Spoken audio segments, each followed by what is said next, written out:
Representatives from the UN Women, Fiji Multi-Country Office, Permanent Secretary, Ministry of Women, Children and Poverty Alleviation, representatives from the International Office for Migration, heads of civil society organizations, our media partners, and who will be part of this high-level panel discussions later on.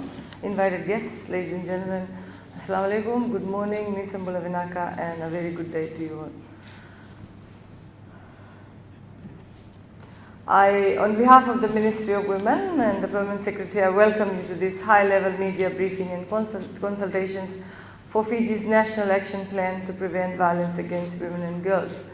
One thing I'm always mindful of is when we talk about domestic violence, we seem to be focusing on women and girls, and we forget the children. And that's a very important part of the discussions that should be centered around preventing domestic violence, because we all know it does affect families and children included. So while our focus still remains on women and girls, please do not forget the impact domestic violence has on our children as well. We are here today because Fiji is facing an epidemic, and I'm sure you sitting here as our stakeholders and partners are very well aware of that. This is a topic that is covered by the media. It's a topic that is discussed around our table, workplaces. When we share things with the survivors, in any discussions, these topics comes up somehow or the other. And so we know what our country is facing. We know what the Pacific is facing. And let me share a very simple story with you.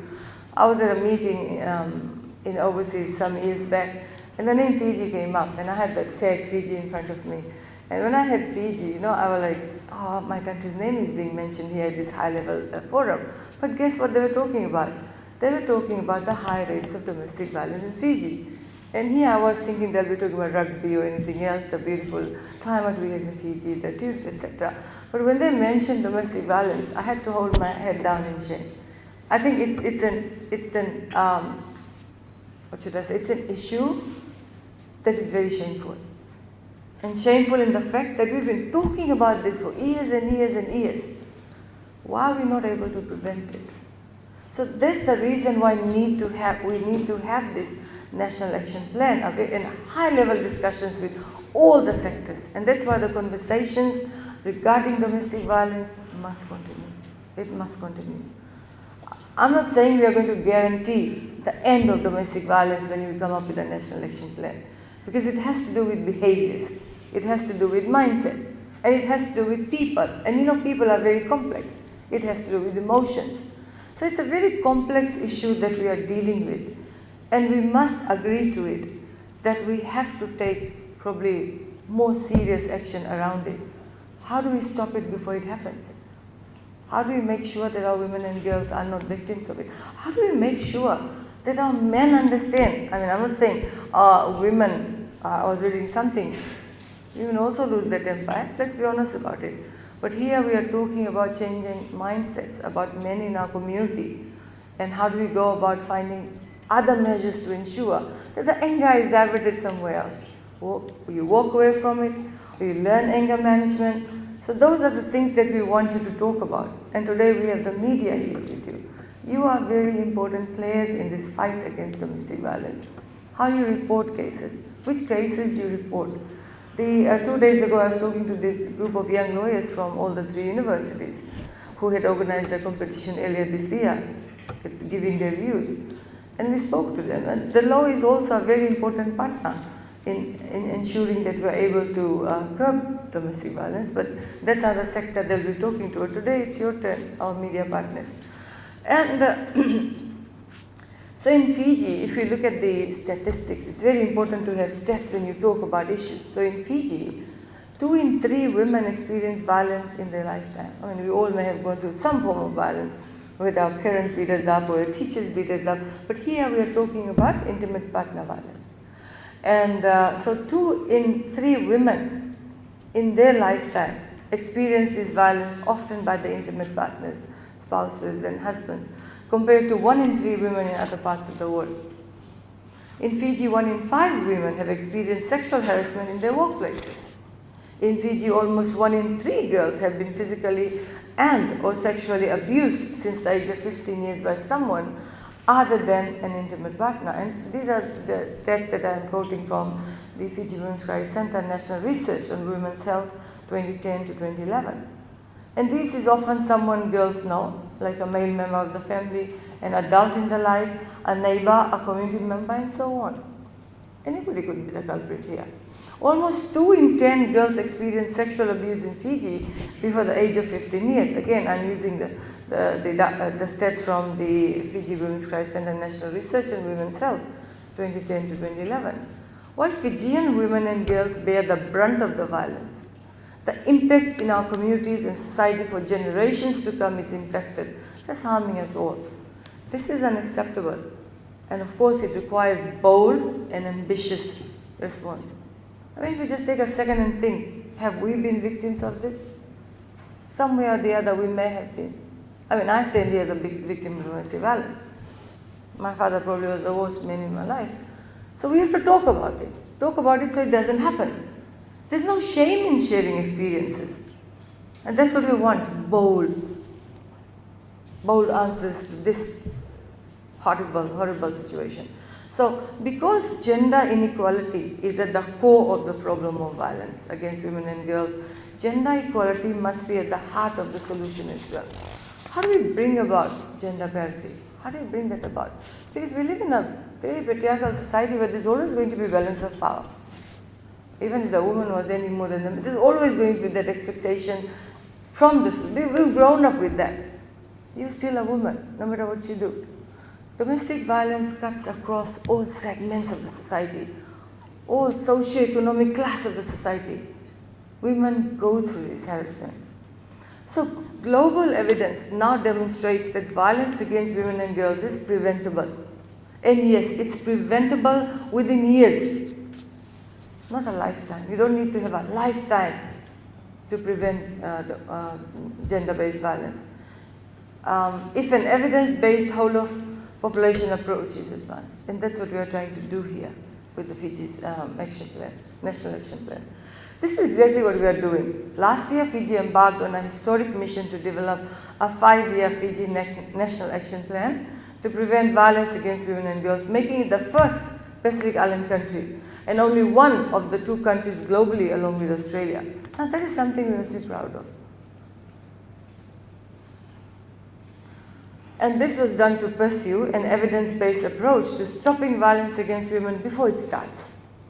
Once developed, the National Action Plan to Prevent Violence Against Women and Girls, in short, will be a roadmap for our country across all areas of our society, from sports to health to education to public to infrastructure to arts, and the list goes on, to meaningfully stop this violence in its tracks. The National Action Plan will also be an evidence-based roadmap, or plan as we call it, and one which involves the meaningful participation of the whole country. And that's what we are doing, looking at all the sectors. I am proud that the Ministry of Women and Children Poverty Alleviation is leading the National Action Plan development, and we are very closely working with our technical working group composed of government ministries, civil society organizations, our key stakeholders, support from the Pacific Partnership to End Violence Against Women and Girls. Let me put on record the work done by our partners and stakeholders, all the CSOs and NGOs. We have to be in this together. And this is what this National Action Plan is. Bringing all expertise together, putting resources together, and involving every sector of our society and hearing their voices through these kind of meetings that we're going to have and consultations. A national dialogue, like I said, in Talanoa is the heart of our National Action Plan's development. From the beginning, we knew that in order to in order to progress, we would need to bring everyone into the conversation. I like this language that we use, conversation. It's very important that we talk. And we talk with conviction.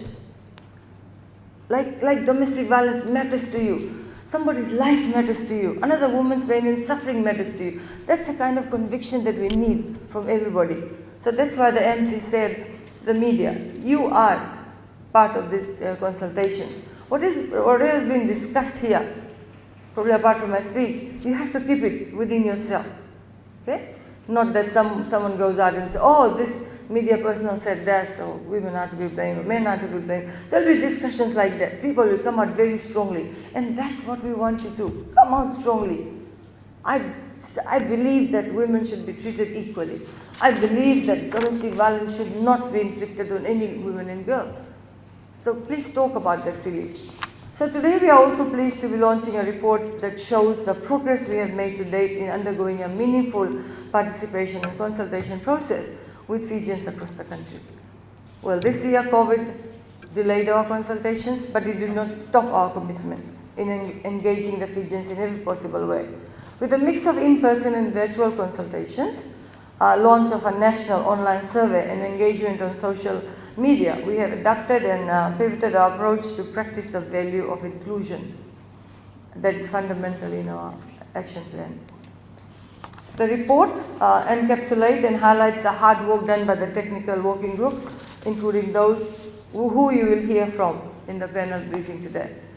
This report also showcases emergent findings from consultations across key settings, which gives us a glimpse into the priorities that are emerging from Fijians on the path forward and what they want to take, what they want to do, what they want to be done to stop violence before it starts.